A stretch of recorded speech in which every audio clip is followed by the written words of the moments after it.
It's another Manly Monday, and this Manly Monday we're talking safe spaces. Dun dun dun. Air quotes. The reason I put the safe spaces in air quotes is because the idea of single gendered spaces being safer for women. I want to talk about this and show some really interesting data I found that people, this is one of these papers. We're not going to be able to get through the whole paper in this video, but if, link in the description box below. If you want to read the whole thing, it is really interesting because it deals with aggression and violence and prenatal exposure to testosterone. And then, types of play. It's a nature versus nurture comparison, and it's very, very, very interesting because it shows that the greater propensity to violence in men is likely more learned than biological. And they came to this conclusion partially by studying women with a condition named CAH, congenital adrenal hyperplasia, meaning that these women have higher levels of testosterone than typical women, pre-birth. And this is a condition that's usually identified fairly early. It's treated with gender-affirming care, and most women go on to live as women, identify as women, and show more. It's interesting because they found that these girls preferred to play with boys' toys and play boy-style things and have more boy-type interests, but weren't more violent, somewhat more aggressive, but not more violent. So showed some social challenges, but like I said, read the whole paper. Not more violent, meaning a biological explanation for men being more violent than women, especially towards other men. It's not biological. And because violent men are more likely to be violent to other men than violent towards women, this puts the whole single gender safe space thing into question. But there's more. Hold that thought. We're going to help support this channel. If you like this, help support this channel. Become a monthly patron. Patreon.com/LeannaK. Patreon support is greatly appreciated, and you get regular updates about content, access to things that affect this channel. Patrons get access to the game demo, all that stuff. If you want to buy a one-time Leanna Care session for someone who uses it but can't afford it and go care about the extra content, coffee.com/LeannaK. Okay, so there are only a few types of aggression that women show more than men. Infanticide is one of them, interestingly enough. Relational aggression, or what's come to be known as social violence, teenage girl behavior, is more common in women than men, in part because men, typically boys, solve problems directly and aggressively, whereas women don't solve the problems, they backbite. So those forms of aggression, relational aggression, are more common in women and women's spaces. Of course, men are more likely to commit physical or armed assault. So putting all men together keeps men safer from relational aggression, and this is useful in the short term for men who are getting away from emotionally abusive partners, psychologically manipulative partners. Yeah. Comforting in the short term. But men's only spaces don't protect men from violence.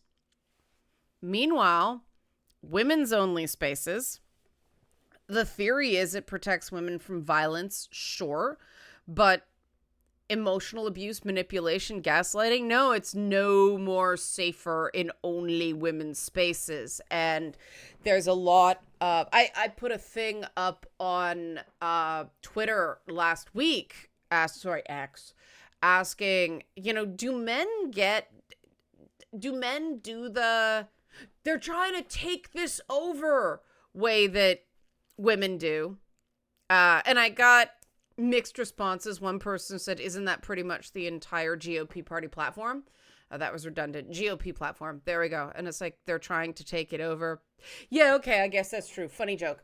But a bunch of guys said, well, if somebody tried to take something over, I'd thank them because yay, less work for me. Because it's a very common thing I encounter with women. I come into a task, I'm given a task, I do the task well. She's trying to take things over. It makes no sense. But that's a form of relational aggression, right? It's a manipulation. Instead of saying, I feel outclassed or I feel insecure because here's somebody with more experience and skill than me. Instead of going, I feel outclassed, they go, she's trying to take it over, which that speaks to motivation. Why am I here? If you think that, see ya. I used to twist myself into pretzels trying to prove I wasn't trying to take things over. It never worked. Now when I get that, it's like, look, do we have a problem here? And if we do, I'm walking because either this shit stops now or I leave because that's unworkable, right? You can't have somebody doing less work because they're afraid of getting accused to take things over. It's so stupid. But women's only spaces are full of this shit. So how are they safer? They're really not. And you notice how I said that short term, it's men who have been in emotionally and psychologically manipulative and abusive relationships. Financial abuse is a big one too. They may be more comfortable not being around women. Any client, when they say, I don't feel like dating for a while, I'm like, don't date until you're ready. Because no one's required to date. I don't get why some of these guys have such trouble in dating. They're nice guys, they're good looking. It's just weird. But yeah, we do this single sex space stuff only for the benefit of women physically. We don't think about what the single sex spaces do in terms of the shitty relational aggression. So is this really helping anybody? And this begs me to my next question, why I don't like single sex spaces is long term, they don't solve the violence problem and they don't protect non-violent men from violent men. And I think based on what I've seen, there's sort of a normative enforcement thing going on, that the nonviolent men are expected to toughen up, to stand up to bullies. And the reason that's stupid is that the reason people bully is it works. Bullying isn't just being an asshole. Bullying is having a systemic or physical advantage on the other person so they can't fight back. And the fact that we are encouraging the non-violent men to be more violent, to fight off the violent men, and then we complain that men are violent, this makes no fucking sense. This seems like a race to the bottom for me. The proof that single-sex spaces don't work. We have been building more and more and more and more and more women's shelters. Domestic violence numbers aren't going down. So if more women's shelters, if more single-sex spaces protected women from dangerous men, well, why do we keep needing more shelters? And interestingly enough, the original homeless shelters. Various parts of the world have different histories, but one of them is the Civil War. People, mainly men, I mean, sometimes it was entire families because cities were razed to the ground, but men were displaced by the war. And then, okay, war's over. They have nowhere to live. So they needed homeless shelters. Homeless shelters are primarily men's shelters. That's why when we talk about why are there women's shelters and no men's shelters, there are. Men's programs tend to be called based on what the program does, not that it's for men, because they were the first ones created. So, career services. Well, those were created back in the day, like job fairs and things like that. Those are created back in the day when men worked, women stayed home, right? The women's career services were an afterthought. That's why it's that way. Obviously, in the Civil War, men were conscripted, women were not. There you go. So on and so forth. So a woman's shelter is a homeless shelter, right? And people are like, well, why do they let women into men's shelters? Well, because, it makes it a little safer. And a lot of, if you spend any time in any homeless shelters, there are far more men than women. The big problem in homeless shelters here is they don't let people with pets come in. And I think that's short-sighted. I think that there should be pet-friendly homeless shelters because a lot of people don't go in and use the shelters because they won't let them take their animals. And those animals are a lifeline to people. If I had the money to burn, that's the kind of charity I'd do. I'd also do preemptive anti-violence and anti-abuse stuff for men and women that includes relational aggression, manipulation, emotional abuse, and financial abuse, so that abuse is abuse. We stop the vast majority of abuse because it doesn't tend to start with physical violence, right? It escalates to that. And if we can stop all the emotional abuse that both men and women do, we know women commit more relational abuse than men do. Look at the paper. It's documented, right? We know that. So if we can stop that, if we can teach healthy conflict resolution and create systems that reward nonviolent conflict resolution, and there's healthy aggression and not healthy aggression too, right? Not all aggression is bad, but we get into this thing of, if you look at how we raise boys, there's play fighting. And yeah, me and my friend Vera Horseman pretended to be Lion-O and Mumra and beat the crap out of each other for hours during the afternoons in summer. Us playing My Little Pony was a full contact sport. It was like, charge, pony, like it. We were rough and tumble kids. There's no evidence that I have CAH, so yeah. No excess of testosterone in my life, right? I don't know. But it's the nurture thing, right? I was treated like I was weird to other girls. Boys were more accepting of my weirdness. And so I tended to play with boys, tended to be socialized for boys socialization. Games were a lot rougher.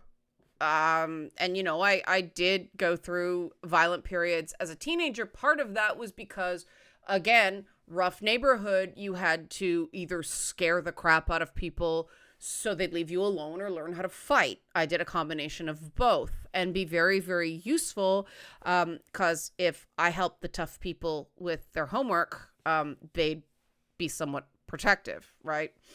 But we teach boys from a very early age, girls are to be cloistered and protected. Boys are to be toughened up. And it's a double-edged sword.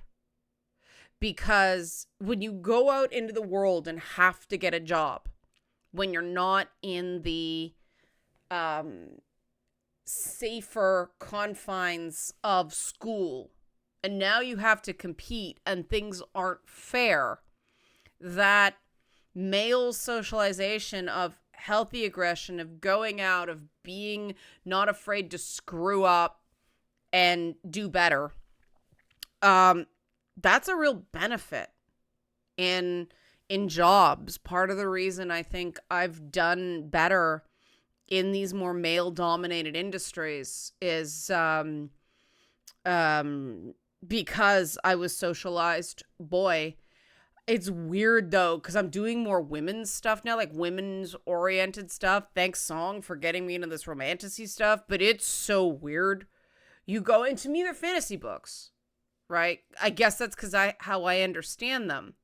And so I'll go in and go, hey, there's this thing, and we'd love to get on your program. And I know if it was video games or anything like nerd-related, that guy nerd, hard sell. With women, oh, this is amazing. We don't have anything like this. And I'm like, not used to this. And I do find that there is this masculine, more than male, expectation of rejection, because that's how we're socialized, right? We have to hear no 8 or 9 times. If we're lucky, it's only 8 or 9 times before we get to yes, and that can be kind of tiring. And if we start to expect rejection, we may be cutting off opportunities for ourselves.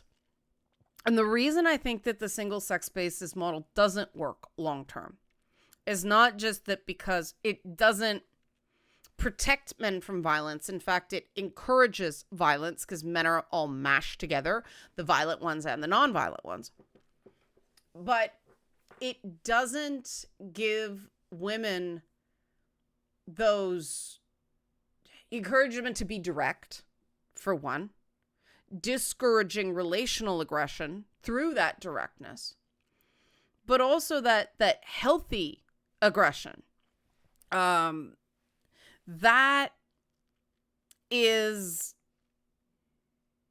something that's useful, right? Problem is, girls are discouraged from doing it, but nobody comes out ahead in this model. That's the thing. When we get into a fight of society prefers girls, society prefers boys, it's not like that. Society prefers compliant automatons. Society prefers good little workers who don't think. And guess what's being destroyed by AI? Those jobs, right? The compliance in boys being expected to beat the shit out of each other is no less compliance than girls being nonviolent and catty. Ask any guy who's had his head fucked with by a master female manipulator if he's better off because she didn't punch him in the face. Now, this brings up an interesting point as well, because I grew up not only in the 90s when shit was rough. The more I hear from like millennials and Gen Z alphas, things like that, the more I'm like, all right. People are complaining now, but understand the skibbity. I'll learn skibbity, man. Like, no problem. That's so skibbity. Awesome, right? Riz, good. I will learn your words. Holy shit, let's talk about the 90s, okay? Because it was AIDS, we were actually taught, get in his face and let him hit you. Because if he hits you, he goes to jail. Now, keep in mind, this was before the amendments to rape laws in the 90s that actually expanded the definition of sexual assault, because back in the 90s it was just all about don't get AIDS because that will kill you. A punch in the face is better than death, right? And so we were actually told, don't comply, don't give in, don't do the nonverbal cues thing. Because if he hits you, then you can charge him. Then he gets in trouble. Now it's different, right? Now people live in fear of exactly that. And it's all messed up. And I'm not saying that's right. I mean, I've got like one side of my face caved in from taking knocks. And that was actually that was an accident. But, you know, I got some dents. I got fingers that are messed up, right? Like, I don't wish the various, very rough parts of my upbringing on anyone. And I think that's why I don't think that this single sex or single gender spaces thing is really working for anybody. Because you want to know why women don't tend to go to the bathroom alone? Well, because if two of you go, then they talk shit about two of you, not just one of you. If you go to the bathroom alone, you see a girl get up to go to the bathroom alone, and then everybody, did you see what she's wearing? Oh my God, it makes her ass look so fat. Oh my God, what is she doing? Can you believe she said that? You're like, you know, at least both of you are getting smack talked at the same time. If you go, and then, you know, you'll hear people gossiping about other women in the fucking ladies' room. Why this is a fucking safe space, I have no fucking idea. That's why, you know, translated comes in, hey girl, welcome. You chose to be here? Holy shit, your dysphoria must be bad, right? And you don't hear about men getting into major brawls in bathrooms. Cobra Kai and some music videos aside, right? And that's the thing, that it's not a safe space. It's not. And if you're unfortunate enough to have a woman who is abusive and you're a woman being stalked by a woman, you cannot escape. You can get cornered in a bathroom. In fact, we've got problems. Actually, that's not true that fights don't break out in boys' rooms. I've heard from some high schools now that there's a lot of fighting in bathrooms, of course, because, you know, it's not open. There's no cameras. That's where shit goes down. If everything's pushed to the sides, then the trouble just goes into those shadows. The trouble doesn't go away because we're not addressing the root causes of the trouble. The root cause of violence is violent people are taught to be violent via the example of the adults around them, through the play that's encouraged, and through, you know, being shoved into environments where they don't feel safe and they're told to sink or swim. And then they end up with this huge guilt complex about what they had to do to survive. That affects their emotional resilience. That means they're more likely to snap. That means they're more likely to lose it and punch a wall or possibly something else. If we actually encourage healthier conflict strategies in everyone and don't just give lip service to them, we're going to reward the people that solve their problems with words actively. It's not, well, that's expected. I hear that from a lot of guys, that if I do good, it's just expected. If I do bad, I get punished. Psychologists have confirmed this. The ageism episode of It's Not Therapy, the guest, we ended up talking about that too. Ravi, my man Ravi, awesome dude. He's super chill and he's big on compassion. So yeah, everybody's gotta have skin in this game, because it doesn't matter what the gender of the victim is. It does matter that men are more likely to be the victims of violent assault by other men. Where are the safe spaces for these men?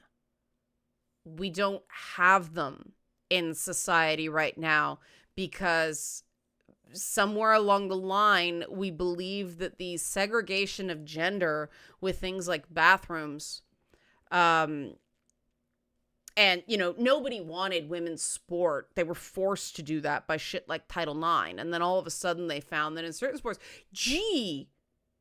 women's tennis, profitable, women's gymnastics, people like watching that. Whoa, all of a sudden, yeah, there's money in women's sport. WNBA taking off. I love it. It's actually good ball because they're not these over 7 feet tall walls of meat. So they actually have to work the floor, and the play is more interesting. Give it a shot. Watch a WNBA game sometime. It's amazing. Yeah, we have to make public spaces safe for everyone and recognize that the single gender spaces are temporary for people that are healing from bad experiences. But, I know guys who are incredibly avoidant, so they don't go out and they are so profoundly lonely. That is not an ideal outcome. Yes, they are safe, right? But they're withering away. And they're amazing people. And it's the world's loss that they're not out there doing more. And we sort of turn our nose up at the loneliness epidemic, but isolation for safety is definitely connected to that. If the only place that's safe is away from public, and I'm not talking about, introvert or overload that, oh my God, I've been going on the weekends now, and come Monday, I'm like, fuck, I can't deal. And it's just introvert, need my quiet hovel time, right? And I wish I wasn't like that, but I accept that I am. On the bright side, I don't get lonely as easy. And that's easy for me to say. I talk to people all day. I associate with a lot of people. I'm very fortunate to have a ton of really awesome people in my life. But that wasn't always so. And having to kick all those people to the curb. And it's funny because Stalker Chan is like, nobody will associate with her anymore. Yeah. It's like, yeah, there's been a lot of conflict because I got rid of a lot of bad people. And it's the best thing I ever did. She was one of them. Well, I'd like her to go away. Holy shit. She's not pretending to be another dude, but that's a derail. We need spaces that are safe for everyone.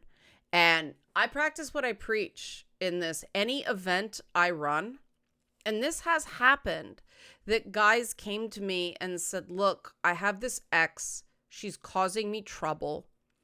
And they never ask to ban her. They just tell me what's going on. And they're usually volunteers of an event I'm a part of. And I say to them, I want you to be able to relax during this event. So she's not welcome. If she tries to register, we'll refund her money. If she shows up, goodbye. We'll make sure people know what she looks like. That goes for men. That goes for women. That goes for everybody because it's a private event. We reserve the right to refuse service to anybody. And so that means anybody. And I mean, we threw out men for being scumbags. We threw out women for being scumbags. I don't care who you are. If somebody provides me with evidence and an investigation shows shenanigans went down, I don't care what the identity category is. Bye-bye. And that's what has to happen everywhere. People have to feel like they matter. And people have to feel like they matter enough that they can relax sometimes around other people. It's that simple. This is not just something women need. And again, single sex spaces don't keep anyone completely safe because of the relational aggression that goes on with women. Help support this channel. Become a monthly patron. Patreon.com/LeannaK. You get access to one extra video a week with Patreon support, and you get to vote on things that affect this channel or buy a one-time Leanna Care session for someone who can use it but can't afford it. Coffee.com/LeannaK. Thanks for watching. Manly Mondays. Stay safe in your space. That landed poorly.